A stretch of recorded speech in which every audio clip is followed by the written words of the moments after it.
Baseball Heritage Museum. For those of you that don't know me, I know a lot of you out there. Hi, Joe. For those of you that don't know me, I'm the founder of the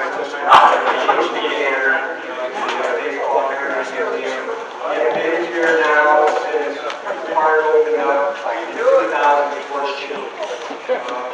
The original museum started on East 4th Street in downtown Cleveland. Maybe should we turn off? We can turn this mic off and try to want to get on. So the museum started in '97 when Cleveland was hosting the All-Star Game. The original focus of the museum was supposed to be a one-day event, an autograph session, and a fireside chat about Negro League baseball and the players that play in the Negro Leagues and segregation. A gentleman by the name of Wilmer Fields planted the seed for what you see here today. We expanded the focus because we wanted to make sure we had the ability to grow and to stay active. And so we look at the multicultural aspects of the game. We include youth baseball, Major League Baseball, Negro League Baseball, and so on.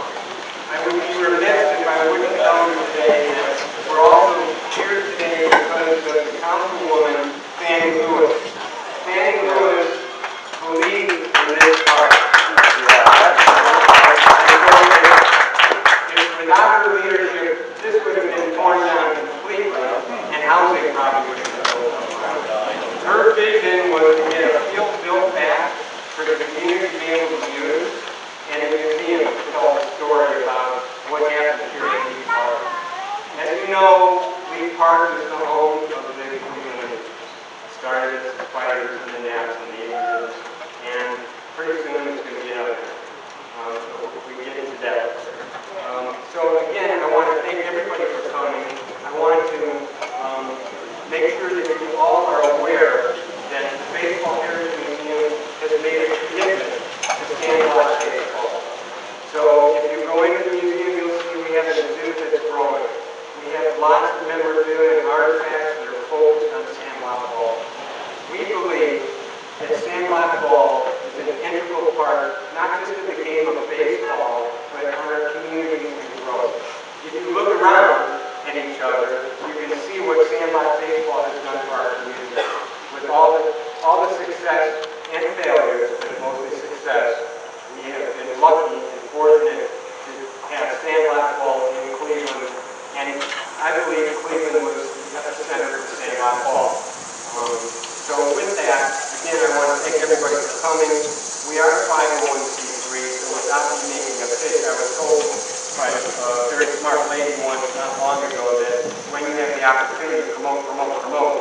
So if you have not joined the museum, if you would like to join, you can do it online. If you want to talk about different ways to help support the museum, please reach out to myself or to Ricardo Rodriguez. Ricardo is our director of the museum, and Mr. Actor will be here shortly. We have to run out because his youngest two kids are now taking their test for Taekwondo, and he couldn't miss that. Because family is important, I told you guys. So with that, I don't want to take a minute more time. It's a great program. I want to introduce, and I know you don't need an introduction now. So Al Cruz is now going to take over the stand here, and we are looking forward to a terrific time, and you'll have to give the win, but we'll work through it.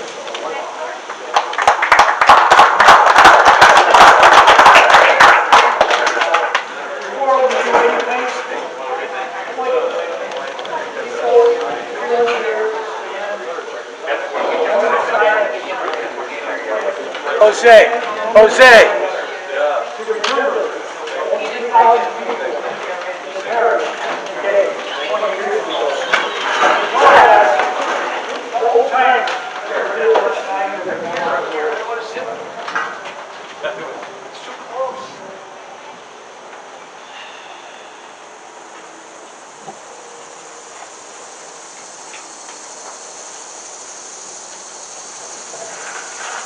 Thank you.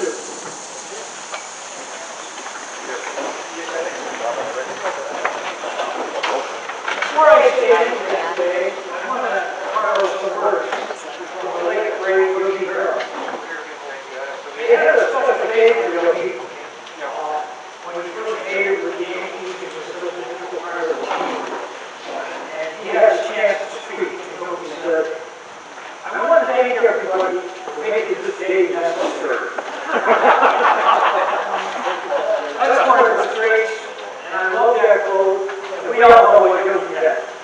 Anyway, those are my new golf first. It's a great honor that I have this opportunity to express our appreciation for these both individuals that we have made difference in promoting Sandlot baseball. We've gone leading off, of course, the Pop Center, and just heard the founder of the Heritage Baseball League Park. Because of Bob, we have a beautiful fitting setting to celebrate this day. It's also because of Bob that Sandlot baseball has a special place in the museum. We are grateful and honored for this gift. The city of Fremont is really fortunate that you have added this jewel to its many aspects. Along with Bob, we thank Carl Rodriguez, the man Bob chose to serve as our go-to guy in planning this event. Without Ricardo, this day would not have been possible. He orchestrated and set up many details necessary to make today a success. This tent is part of it. If you have a good time today, you enjoy this special event, and you want to express gratitude for it, one of the ways you can do it is take out a donation to the Baseball Heritage Museum. That would be a great way to let Bob know how much we appreciate it and the museum. Hitting in the 3 spot to make is our best hitter, Frank Petruno. Frank is another person that made this day possible because of his passion for Sandlot baseball. It is he who tirelessly campaigned and organized our first Sandlot reunion 3 years ago. And at this site, and it was a huge success. But while I'm talking about that day 3 years ago, I need to mention and express or have the name of Dave Schmutzer, who also played a major role in helping Frank plan that first gathering. Frank has always been a master in finding players who were talented, and the team of men he selected that helped him plan this day alongside him.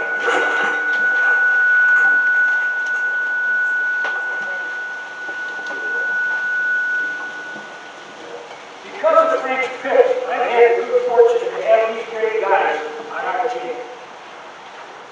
And if you get a chance, I'm not going to mention all their names. We have a sign out there that we're going to keep somewhere. And all the guys on our page. And so much to do that. Frank was not only an outstanding manager, but he was a great player for many years in Class A. He always seemed to be on the teams that won. And he always seemed to bring guys with him. He kept changing the teams. Frank was like the straw that stirred the drink. Anyway, he was a special guy. We're so glad that he really got behind us and made this happen today. Hitting in the cleanup spot is the legendary John President, the Recreation Commissioner, the City of Fremont during Sandlot's golden era. During this era, Fremont had one of the very best, if not the very best, Sandlot programs in America.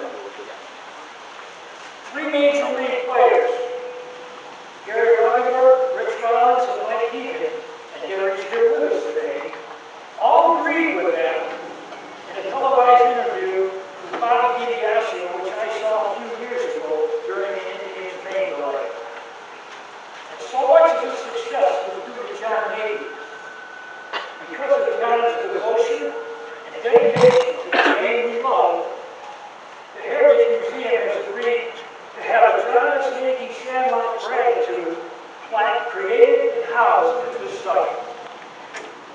This plaque will provide an ongoing space for names to be added to those individuals who were instrumental in promoting Sandlot baseball in our city. Next up in our batting order is another legend, Ray Schmatzer. Ray, like Frank, dedicated his entire life to baseball. He started as a player for Artillery Close back in the 30s and 40s. Before entering his coaching years as a Class F director at Brooks High Park. From 1967 to 1980, Ray managed Jay Schrader to a 340-110 one-loss record in Class A and was named manager of the year in 1970 and 72.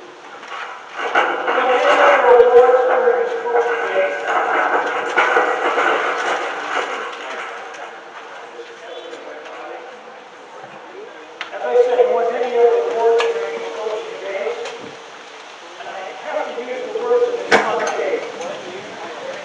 Quote unquote, everything I have and everything I may have accomplished will be because of my dad, including the Sandlot baby. And I have to say, he's not with us. Probably Texas, I think. Dave was a professor of physical education and sports history at Hoover University in South Carolina. So he was very successful. And what I said about his dad, how he affected somebody's life, I'm sure that's true of any other whose life that Ray touched. Ray had a lot of class, and I'm sure he passed that along to his players. I said to his son, I said, I would have loved to have known your dad, and I would have loved to have played for him. He sounds like my kind of guy.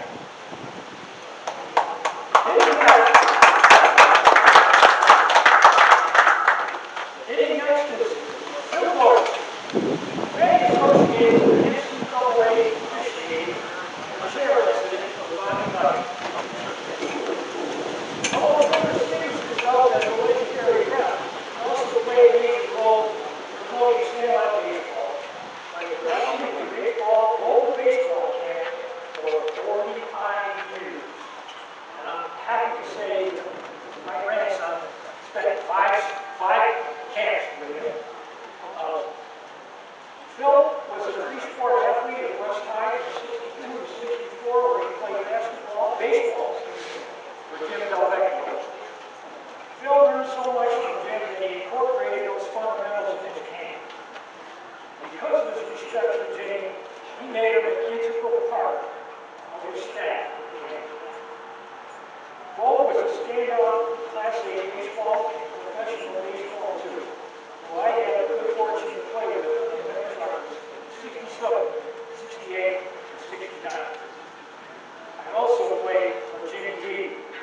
That's Delvecchio in my senior year at West, so I could relate to what I saw at Phil's camp. I saw a lot of Jimmy Delvecchio there. His campers learned great baseball fundamentals, but also how to have a class in playing the game. That really stood out, and that's when I said my grandkids would come to this camp. Before I mention our last hitter in this Hall of Fame lineup, I have to express my sincere gratitude to all the guys in our old-timer Sandlot community. They are truly all-stars in my mind, who were so helpful and willing to do anything asked to plan and promote this event. They, along with the media, are included in the special document which we have up there, thanking them for all their help. Finally, here we honor and celebrate the true friend of Sandlot baseball, Danny Cotter. Just about everybody in this town knows him as the Channel 8 Friday Night Football guy. Now, us old-timers know how much life he pumped into Sandlot baseball during his years working for the Cleveland Eagles. He made us feel that what we were doing was really important. You could tell it was important to him. We all look forward to reading anything he wrote about our game. He brought Sandlot baseball to a new level by his regular coverage and obvious enthusiasm. Although we were considered amateur players, he made us feel like we were pros. You got paid like it sometimes. Thanks for your contribution to the PD. And I can always tell that Dan Cobb with all these goals. Thank you, gang, to all of us, and what you meant to our game. You and all the rest of the men mentioned before you are all Cleveland Sandlot faithfuls, family jewels. Now, Dan, the mic belongs to you, and you don't have to move. You can stay right there.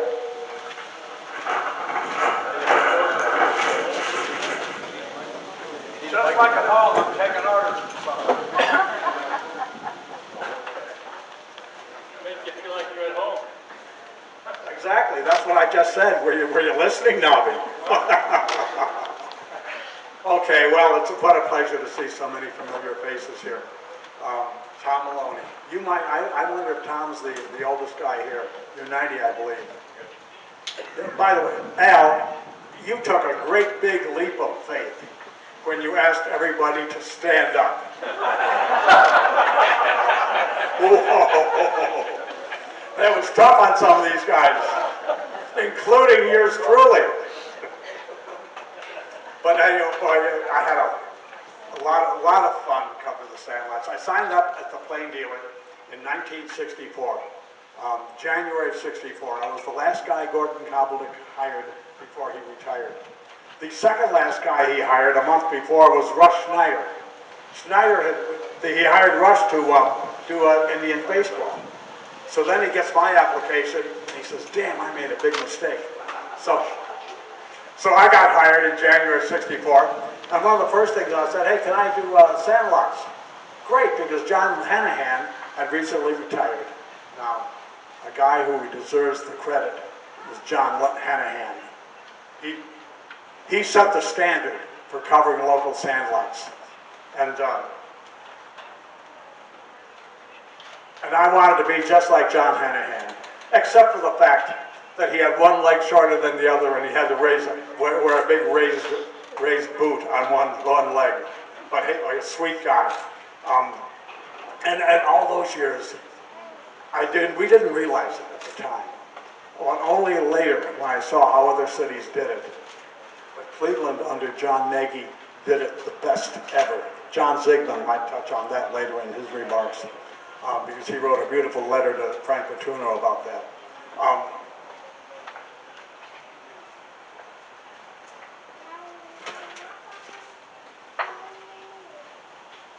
Everything, what sounds better? This? This? Better than this? This one. Yeah, that. Okay. I'm accustomed to clipping this on. Uh-oh, there it goes.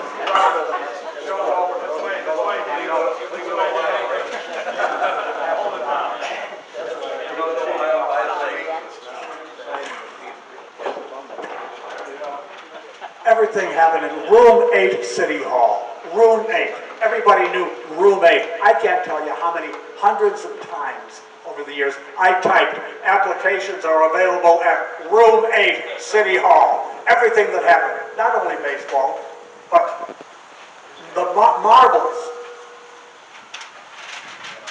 Oh, good idea. We turned the other one off.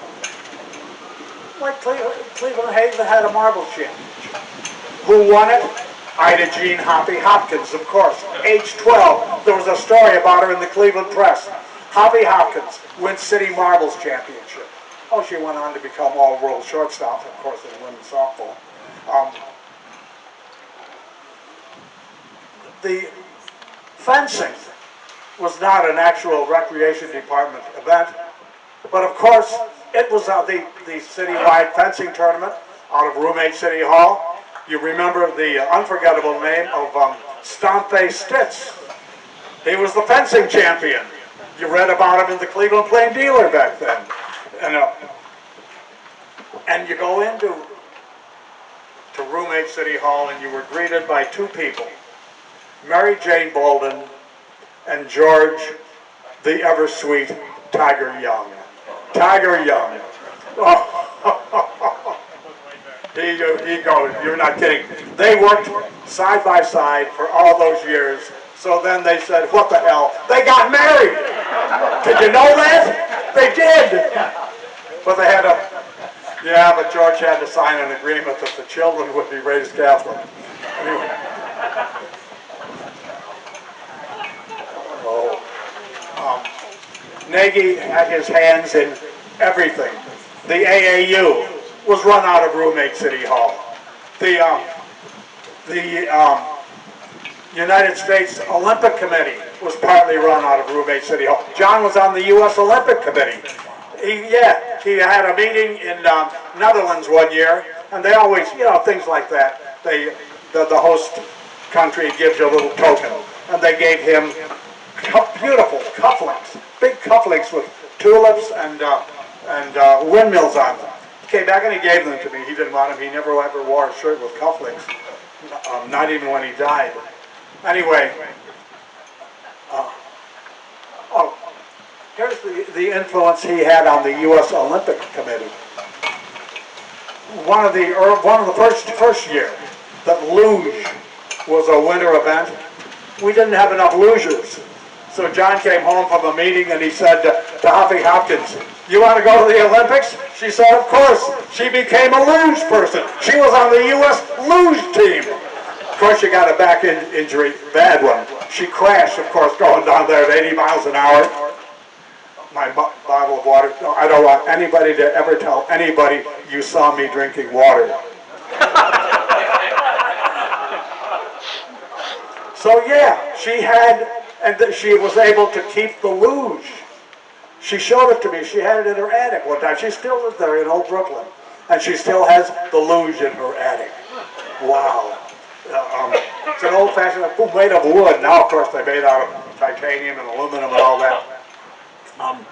Yeah, just like that, with no training whatsoever. John Nagy put her on she walked in at the opening ceremonies in the winter U.S. uniforms, walked in the opening ceremonies.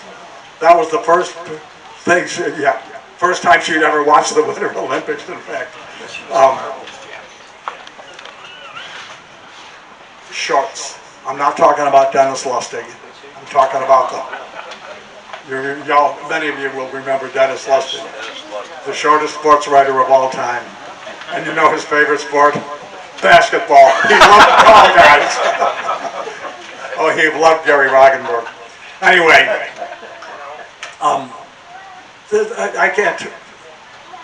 I don't want to turn this into a complaint session about as the plain dealer dies a very painful death. They don't even know how to die right anymore. Back then in our day, we have board white space, meaning the little, it's the end of a column, put something in there. Now they don't, they just leave it because they don't have anybody writing shorts. Shorts are the little items, such as sign up for the Bedford Heights Little League. Next week it's us. We'd put that little thing in the paper.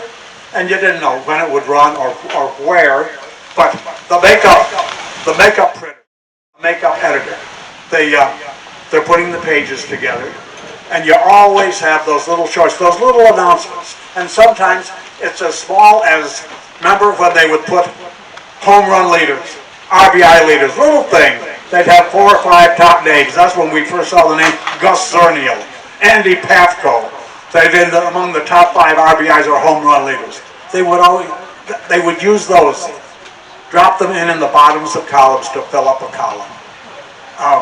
And the shorts on local announcements, and the short stories. Dick King just showed me a story I wrote about him back in, what was year you got your 1968, a collision at home plate. He got his face smashed in. You can see the remains of it right now. They didn't do a very good job putting it back together. He had everything broken, his nose, his cheekbone, his upper palate, jaws. He was wired shut for a month. Boy, it was so nice he was quiet. Anyway, and there was a picture I had of him in the hospital, all bandaged up. And boy, that story was so well written, Dick. Anyway. So, yes.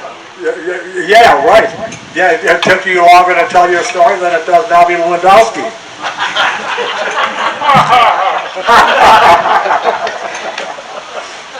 So,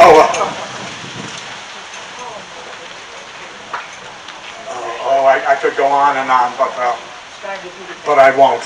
Let's do the panel. Let's see. We got Gary. Yeah, I think you know everybody here, don't you? Gary Roggenberg, Phil Bova, Gary Oring, Nabi Lewandowski, John Zigmund. Now, what you told me on the phone was we're going to start with Gary Roggenberg. Is that true? Gary Roggenberg. Well, it is now. Now you're starting, not relieving. You're starting, you're not relieving. Oh, no, the microphone. Of course, the microphone. Well, you give me the mic, I won't let it go, will I?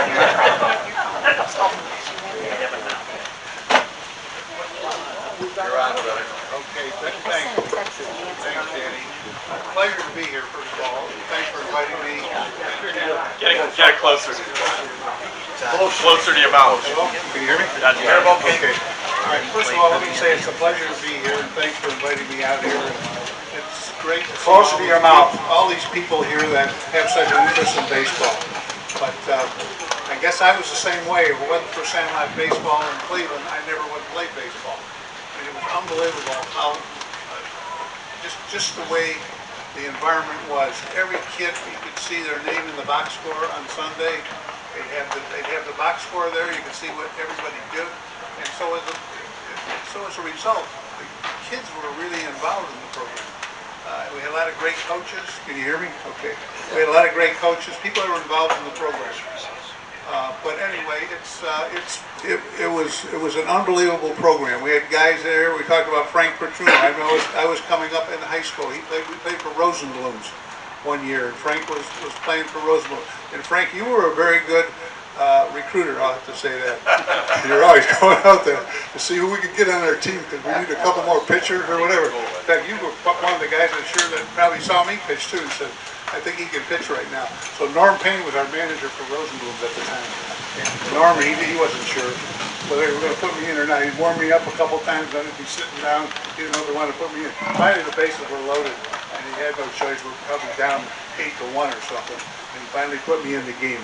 So that's kind of was my introduction to Class A baseball. But I played minor baseball for Class D back. We went to Altoona, Pennsylvania one year. That was an exciting thing for us. We got to take a trip. But there were some good players that were around. In fact, Paul Serra, who's here, I think we drafted him in the tournament that year. And he coached at Euclid a number of years, played at Kent State University. So there were a lot of great guys that got involved in the baseball program because of what the program brought.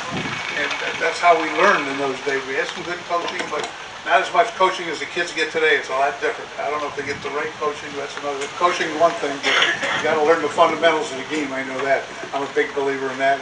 I know Phil is too. So it takes a while to learn how to play the game. It's not just that easy swinging the bat and throwing the ball. You got to know what base to throw to, what to do in situations, whether you got to bunt a guy over, when to change pitchers, how to work your pitchers into the game. So there's a lot goes into the game. But all those things we learned along the way, and because of the program that they had in Cleveland, I think that's how we learned and how we got introduced to the game. So that was a great experience for me, and I really enjoyed that. But it's really nice to see everybody here, and all you people that came out today have a lot of interest. I have another teammate, not a teammate, but someone I coached, Larry Bielik here. Larry played for me at Cleveland State. We had a number of kids that played at Cleveland State, and I coached down there for a number of years. So I've got a lot of great remembrance. And Dave Onesco, Dave the catcher. Dave played at Cleveland State, and just any other Cleveland State guys. But a lot of different Sandlot guys were here too. So anyway, thank you for having me, and just wanted to say hello, and we got a beautiful day, and enjoy the day. Thank you.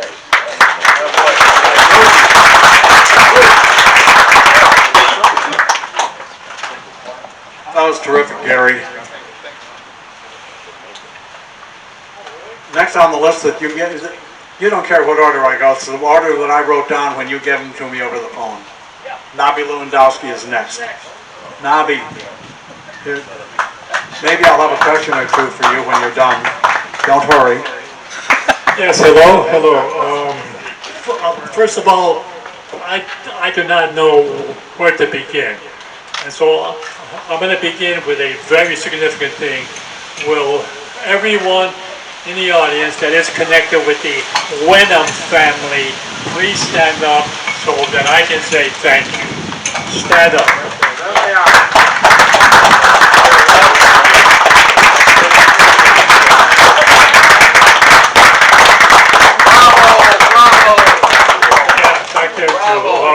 I remember being at the Benedictine High School and watching Wyndham Truckers at Woodhill Park when they had Ed Sundra, Mitchell pitching, Johnny Brodsky playing on the third at base. And I said, wow, what a great organization this would be. Then I pitched at Benedictine at Kent State University. I was the first baseball scholarship in the history of the university. Then I went out and I played 3 years of professional baseball. I got home, but there was a team named Sullivan's Sports who I played for. Then there was a team that had a baseball manager named Harlow Fox. I think that snicker says it all. Well, he was coaching Wyndham Truckers. He asked me to pitch for him. I pitched for him. We were average. Then Mr. Fred Wenham, Roy Pimpin, and Lou Richardson asked me to meet with them in their office. So I went up into their office and they said to me, "We would like you to be our manager." I said, "Mr. Wenham, I am not a manager, I'm a baseball pitcher. But I know I can get you the best manager who could be in this area, and in between he and I, we know all of the real good baseball players in this city." So I called Frank, I introduced him, and he and I handpicked Jerry Patrick at first base, Georgia Cole at second, Redmond, Paul Stephan at third, Mickey Ferrantino left field, Al Drusen center field, Phil Bova in right field. If you lost a baseball game with this here team, you weren't a very good pitcher. And so one stipulation which I had with Frank, I said, "Frank, I only want to pitch against who's in second, third, and fourth place only, because we're going to be in first. With these here infielders sucking up everything, and these are outfielders at speed, and they were catching anything. 66, 67, and 68, I was very, very fortunate to have the record of 28-3. This was when Wyndham was wiping out everybody.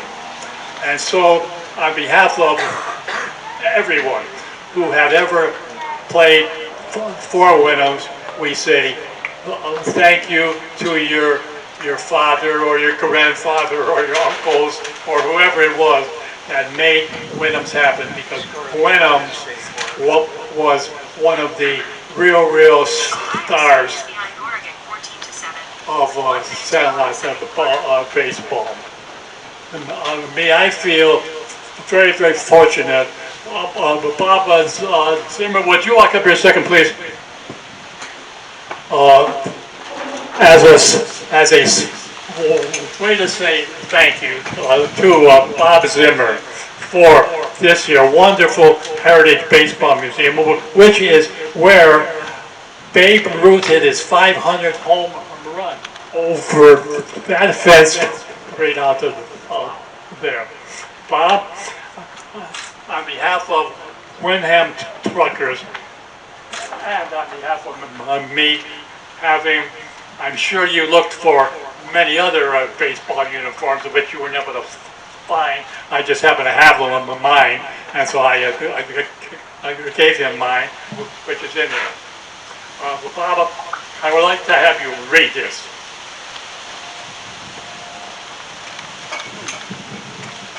I don't know if I can.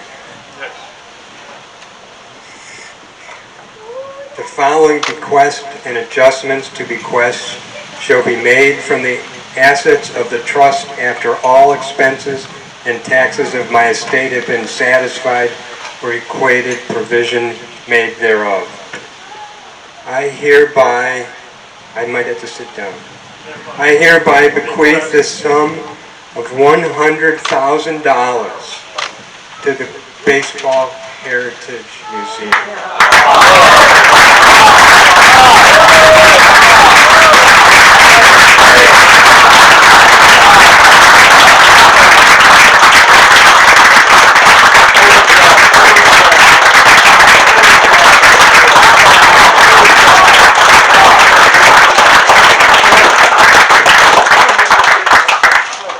I hope I have to wait a long time to see it. This is a real small way for these successes I have had and the wonderful memory you have here, which will make us all just remember forever and ever what effect Sandlot baseball had on us. As a baseball player, as a person, look at all the friends we have made. Since back in the 60s, we are still hanging out around with each other. Well, one of us is not doing real well, so the rest of us look out after him. I won't say who it is, but it's someone here. Bob, thank you for the Heritage of Baseball Museum. I remember pitching here at Woodland Hills and Brookside and Gordon Park on behalf of Benedictine High School and all of the Sandlot. Thank you, thank you, thank you.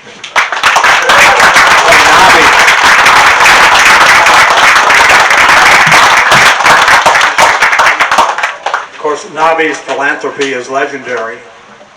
He gave a baseball diamond to Case Western Reserve on the condition that Benedictine would play their home games there.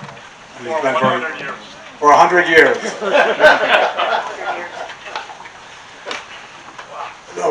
Okay.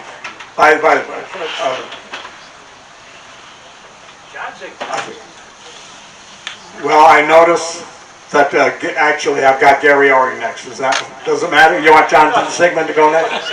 Okay, let's tell everybody so that you can get ready. Gary Oring, you're going to be next, and then John Sigmund, and then Phil Bova, and then we go back to Al Drews. I'd like to point out, while we're talking about the Heritage Museum, Pete Jeddick here, right here, stand up and wave to everybody, Pete. He wrote a book about League Park, the history of League Park. He wrote it several years ago, and when this was essentially a dump, and it was his book that inspired a lot of people to get involved in saving League Park and restoring it. But his book, sadly, is out of print. Otherwise, I'm sure a lot of people would want to buy it out of the trunk of his car, which is a tax-free zone, as the trunk of my car is, by the way. I understand that. And so, Gary, you're next. Thanks, Danny. Before I start, I have to ask, hey, Nobby, Yes. do you remember that you used to do my income taxes? Well, yes, I do, because I'm a CPA, and the reason I picked being a CPA is that you get paid by the hour. So with a speech impediment, it was very beneficial. Why have to say I never went to jail? never went to jail, so he must have done a pretty good job. I just have to say that Sandlot baseball probably was the foundation for my whole life. Had it not been for Sandlot baseball, I know I wouldn't be sitting here today, and I wouldn't have all the friends that I have. I went to a school, small school at the time, North Umstead, that didn't even have a high school baseball team. So all I did was play basketball in the winter, and I looked to find people that I could play ball with in the summer, and it was usually just a pickup. After I graduated from high school, my brother was playing here in Cleveland, and he asked me one day, he says, "How would you like to try out for the team I'm playing on?" And I thought, hey, that'd be kind of nice, because I like to play, but I just never got much chance. I was a bat boy when I was like 12 and 13 years old for the team that my brother was playing on.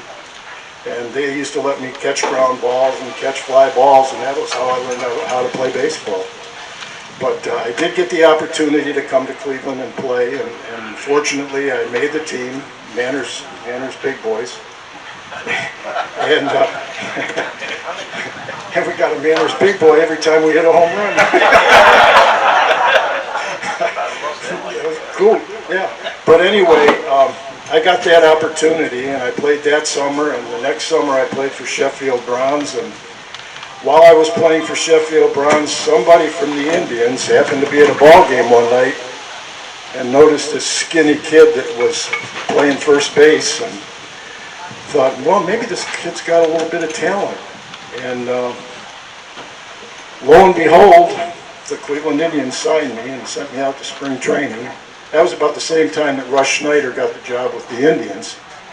So he kind of helped me out in spring training because I'd never been away from home, which is another reason why baseball's been so good to me. I probably never went away from home. I didn't go to college.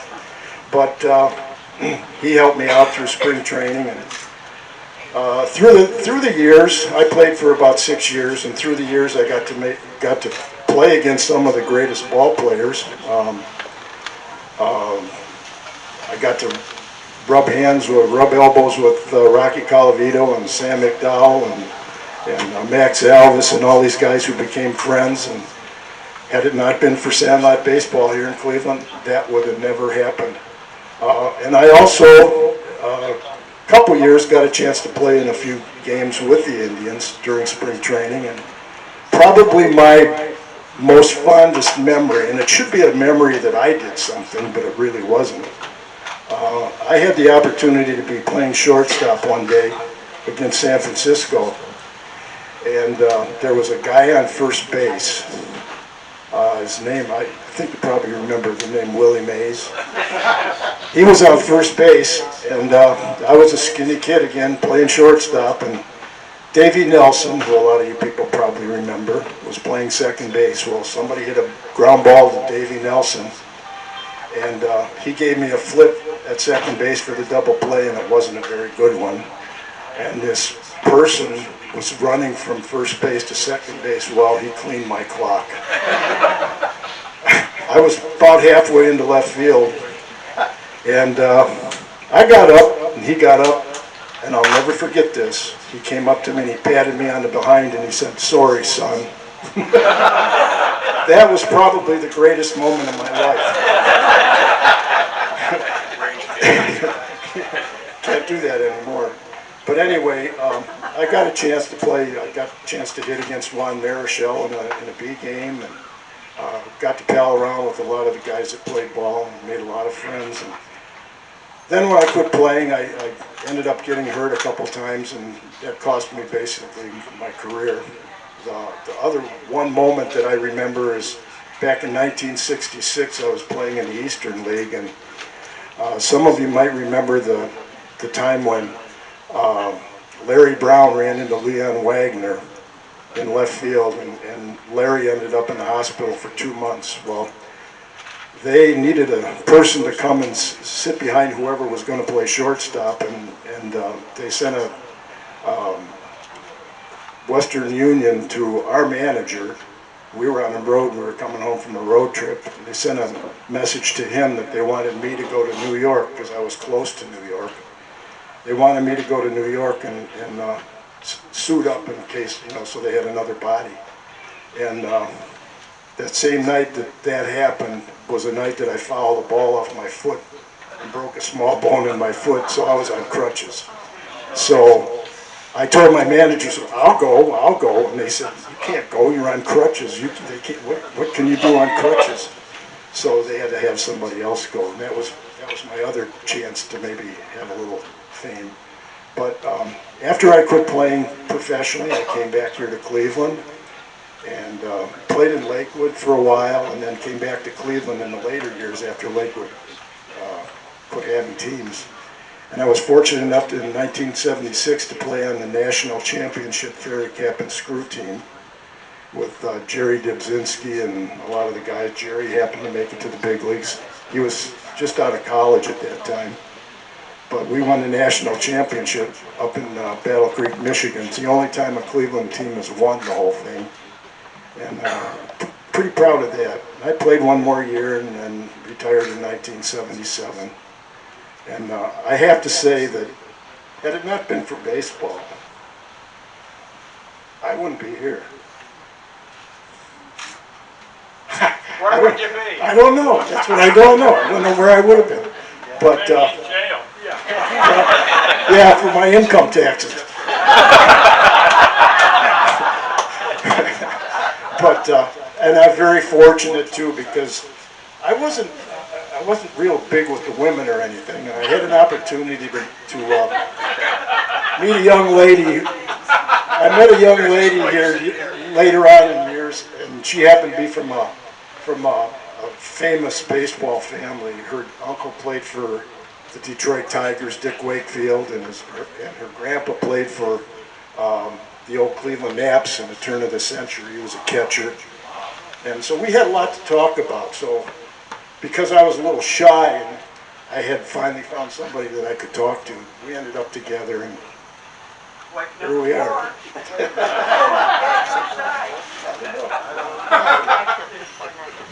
Thank God. Well, I can't say anything because it might sound.